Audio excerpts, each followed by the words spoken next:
So today I'm going to show you the exact crit hit chance values you gain from different tiers like slightly, moderate, considerable, significant, and massively. For some reason, these values aren't clearly shown by the devs, leaving you wondering if it's even worth it using certain gear or abilities. So the purpose of this video is to clear all that up for you so you can determine exactly how you want to run your crit builds. What's going on, y'all? It's 𝐵Righteous from Identity, and we're about to get right into this. You'd think something like this, so essential to your attack, would give you more straightforward information, but no worries, I got you. By the way, this subject has a lot of details and intricacies, which is why I believe even more than ever that the devs should have better information about it. So stay with me. I'll try and be as clear and concise as possible. And here's how I tested the values. Starting with the 𝐒𝐻𝐻 arm guards, which are one of the best pieces of gear in the game, with a unique effect that upon consuming focus points, moderately increases crit chance for a short time. But what is moderate? In this context, it means around 6 to 8 crit hit chance, which is also seen in the Monkey King 3-piece set after using a skill.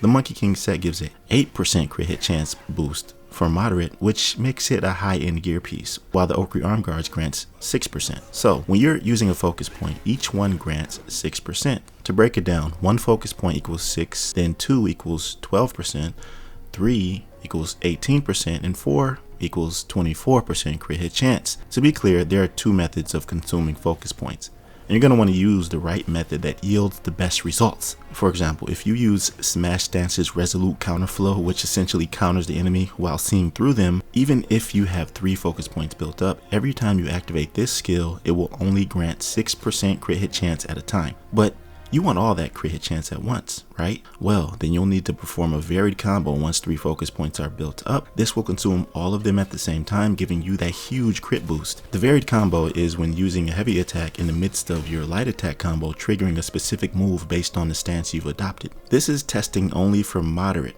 Furthermore, for a particular gear piece. What about the crit hit chance for a slightly?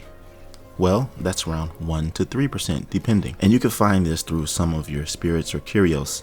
Some passives grant a slight crit boost just for having them equipped. For example, the Father of Stone spirit gives a slight increase, and once it's equipped, you can easily see the percentage gain. Now, let's dive into the higher tiers of crit chance like considerable, significant, and massive. One piece of gear that grants a massive amount of crit hit chance is a Yin Yang Taoist robe.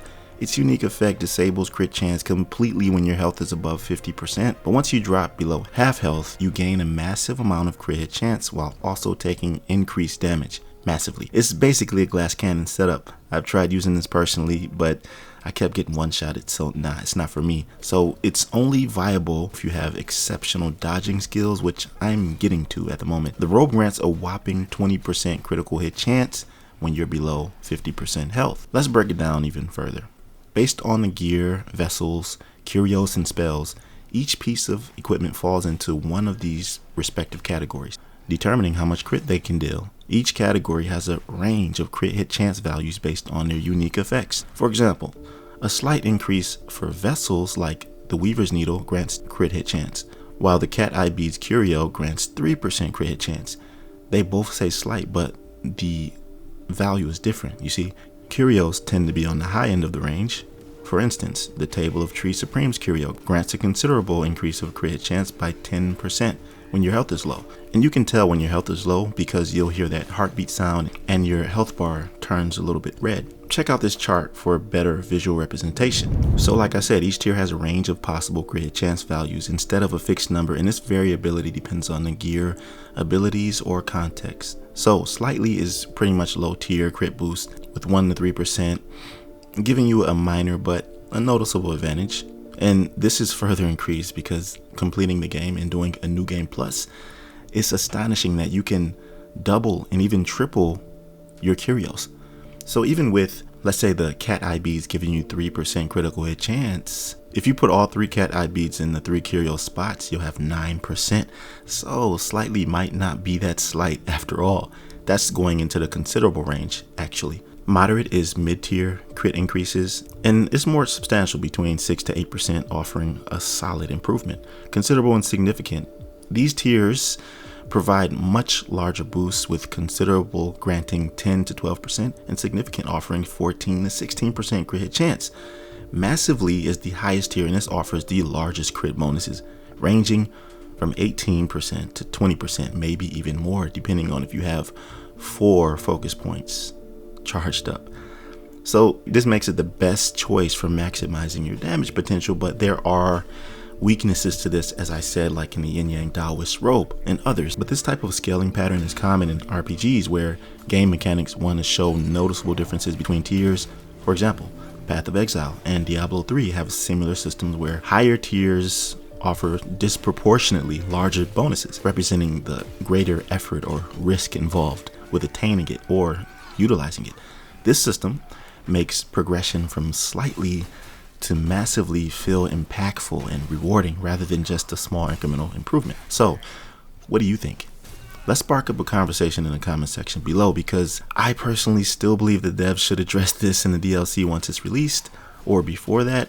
I don't want to go into the next DLC when there's new gear and weapons and different explanations for certain items and gear are added and we're still in the dark without any type of clarification, because I'm a build maker at heart and I want to know the details so I can know exactly what type of build I'm putting together. And this also begs the question, does this method of crit values apply to the weapon damage or any other values in the game, like cooldown speed or damage resistance? Because everything says considerable, slightly, massively, everything says that. So are these words the same translated to the value like the crit is? I don't know. I haven't tested those out yet, nor do I know how. Anyways, that's pretty much all I have for you here. And if you want to see a crit build that I just made, it's actually more so a thunder based build, but it has crit involved. So thunder and crit I think is a deadly combination. If you want to see that, check this video out right here. And if this helped you out in any way, make sure you like the video and subscribe for builds, guides, and discussions.